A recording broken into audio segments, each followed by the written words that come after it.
আসসালামু আলাইকুম, কেমন আছেন আপনারা?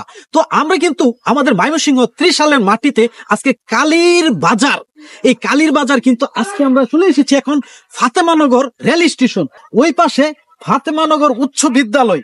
তো আমাদের ময়মনসিংহ ত্রিশালে এই ফাতেমানগর রেল স্টেশনটা কিন্তু অনেক ভাইরাল একটা রেল স্টেশন। আপনারা হয়তো কোনো নাটকের মাধ্যমে, কোনো সিনেমার মাধ্যমে কিন্তু এই রেল স্টেশনটা কিন্তু আপনারা দেখেছেন। তো আমরা কিন্তু সেই ফাতেমানগর রেল স্টেশনে কিন্তু আজকে চলে এসেছি এবং আমরা আজকে কালীর বাজার কি কি আছে সবকিছু কিন্তু আজকের ভিডিওটাতে কিন্তু পেয়ে যাবেন। তো এটা কিন্তু অনেক ভাইরাল একটা রেল স্টেশন। এখানে আপনারা দেখতে পাবেন বিভিন্ন ধরনের কিন্তু নাটক এবং সিনেমার মাঝে কিন্তু এই ফাতেমানগর রেল স্টেশনটা কিন্তু দেখানো হয়। এই ফাতেমানগর রেল স্টেশনে আপনারা দেখতে পাচ্ছেন ছোট ছোট খাঁচা দিয়েছে এখানে, খাঁচার ভিতরে কিন্তু কবুতর কিন্তু এখন অবস্থান করতেছি কাউন্টারের সামনে।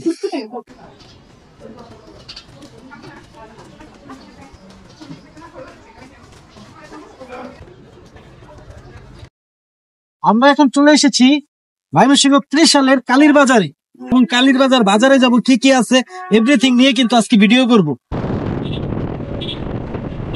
ফাতেমানগর কালীর বাজারে মেন যে বাজারে কিন্তু অবস্থান করতেছি।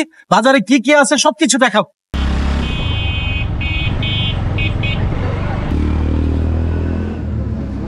এখানে কিন্তু সারিবদ্ধভাবে ফলের দোকান।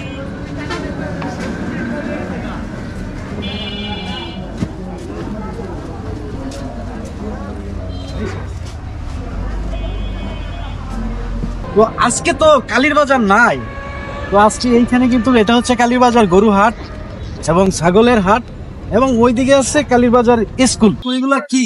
এগুলো হইলো জন্তি।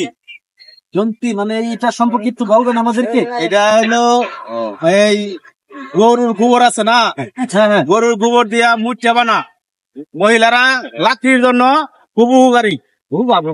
তারপরে আপনারা কত টাকা করে বিক্রি করতেছে?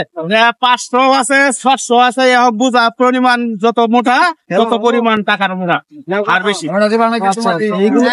এগুলা দিয়া মানে গরুর যেটাকে বলে গরুর গোবর, হ্যাঁ সেই গোবর দিয়া কিন্তু ওরা লাকড়ি তৈরি করে। গ্রামের মানুষ লাকড়ি তৈরি করে। তো এইগুলা কিন্তু আবার বিক্রি করতেছে একটা কত আদি 500-600 টাকা। 800 এরকম। তো এইটা কিন্তু আপনারা পেয়ে যাবেন কালীর বাজার। এখানে কিন্তু আসলে পেয়ে যাবেন বিভিন্ন ধরনের গাছের চারা। এটা কি কাকু? কুমড়া। এখানে বিভিন্ন ধরনের চারা আছে, তারপরে ফুলের চারা আছে। ইনশাল্লাহ এটা কিন্তু আপনারা পেয়ে যাবেন কালীর বাজারে। ধরতে পারছি তাহলে ধরতে পারছি আমরা ট্রেনে লাগাইছি।